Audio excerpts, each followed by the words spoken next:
Hello everyone, welcome back to my channel Pathology Basics by Dr. Karima. Today we are going to discuss bone pathology quick bits. In this I will try to cover all the important topics related to bone pathology in a quick bit. First part will cover Paget's disease of bone. See, my videos are basically made for MBBS and those students who are preparing for NEET PG. So I will just give you a suggestion that once you watch this video, please go back, open your book or any notes you have prepared for orthopedics and go through the topic at once, right? It will hardly take 4 or 5 minutes, but that will actually help you to retain this topic for a much longer period of time.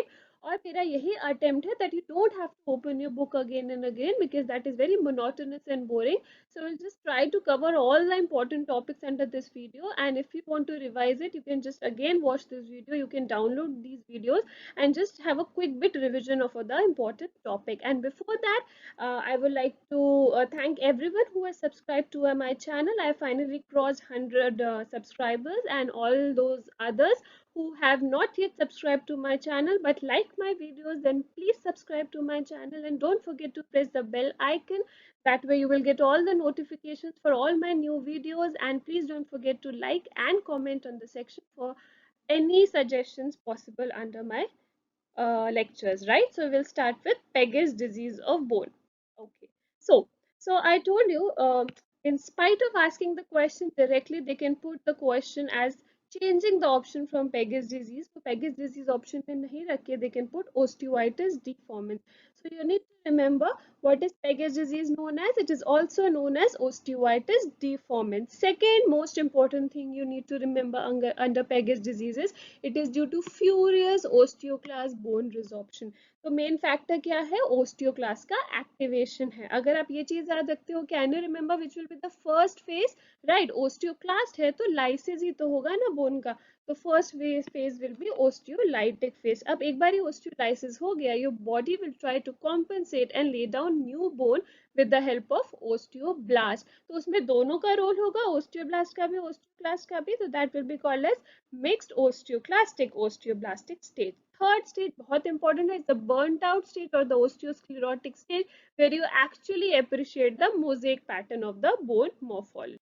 Okay, so we go to next. See, ओस्टियोलाइटिक मतलब वहाँ पे बहुत सारे ओस्टियोक्लास है जिनका number भी बहुत ज्यादा है और उनका न्यूक्लियर भी बहुत ज्यादा है, उनका फंक्शन भी बहुत एक्टिवेटेड है और वो लाइसिस ऑफ द बोन करा रहे हैं, followed by a mixed phase जहाँ पे न्यू बोन फॉर्मेशन हो रही है with the help of osteoblast. Third है osteosclerotic, that is the third और the burnt out stage. I told you यहाँ पे you are able to appreciate the mosaic pattern produced by the cement lines, right? Okay. Pathogenesis of Pegas disease, you have to remember paramyxovirus and genetic basis. Paramyxovirus, how did we come to the conclusion that yes, this virus can have a role in the pathogenesis of Pegas disease? Because we were able to isolate the nucleocapsid belonging to this virus inside the osteoclast of the Pegas disease. तो Pegas disease के जो osteoclast थे उसके अंदर हमें इस virus का nucleocapsid मिला था, तो मतलब इसका रोल है in the genesis of Paget's disease. Second, हमें पता है Paget's disease means osteoclast activation, जो normally under the control of osteoblast होती है with the help of RANKL, but that similar activation can take place by the stimulation of NF kappa beta pathway through this virus. This virus activates this pathway and thus results in stimulation of osteoclast. In fact, these two factors together further increases the possibility of Pegas disease because it is related to the structural defect. It is autosomal dominant type of inheritance. 80% cases में what is the most common site affected? Axial skeleton or proximal femur. So 80% cases axial skeleton or proximal femur. Okay, so I told you nucleocapsids were isolated from the osteoclast belonging to Pegas disease. In fact, these two factors together are able to result in the stimulation of NF kappa beta pathway and thus increases the possibility of Pegas disease. Next.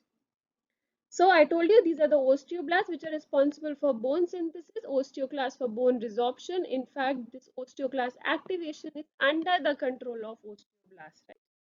Okay. So next we will see, are you able to appreciate that? Yes, how this parathormone hormone, very important to remember the role of parathormone because this is the parathormone only which increases the serum calcium. And how does it do that function? It causes bone resorption, and bone resorption it does what, how it does it?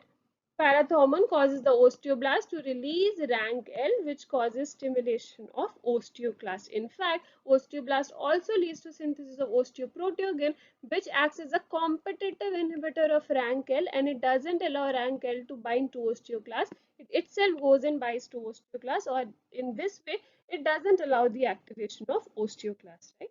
So I told you the importance of parathormone, that parathormone is responsible to make the osteoblast release increased amount of Rankel and thus increase osteoclast activation and thus increased bone resorption, right?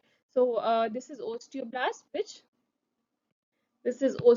which builds up the bone, osteoclast with multiple nuclei which causes resorption of the bone, right?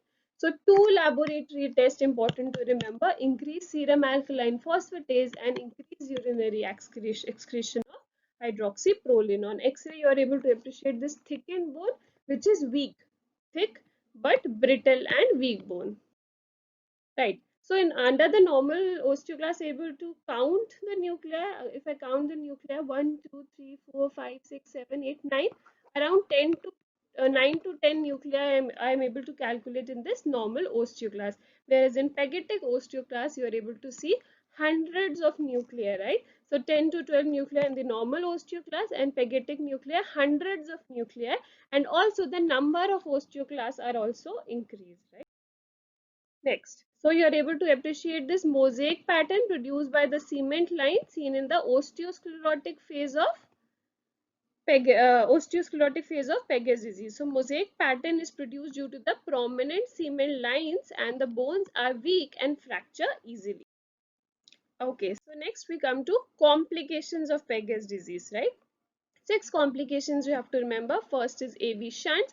Second is osteosarcoma, which occurs in only less than 1% cases, but it is a very fatal complication. In fact, it is a commonly asked question, right? Okay, so next is secondary osteoarthritis, chalk stick type fractures, benign lesions such as giant cell tumor, giant cell reparative granuloma, and platyphasia. So any complication can be asked, but most commonly asked is osteosarcoma. Okay, so mosaic pattern I told you is seen in the third or the osteosclerotic burn phase produced by the cement line seen in Peges disease or osteoitis deformans, right?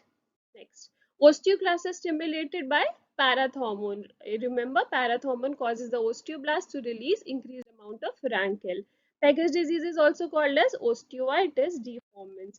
Peges disease increases the risk of osteosarcoma, right? Less than 1% cases, but still a very fatal and very fatal complication of Peges disease. Most common symptom of Peges disease is pain, right?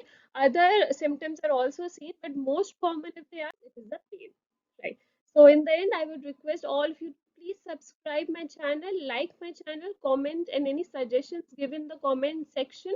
Share my videos and please show your support in the form of subscription.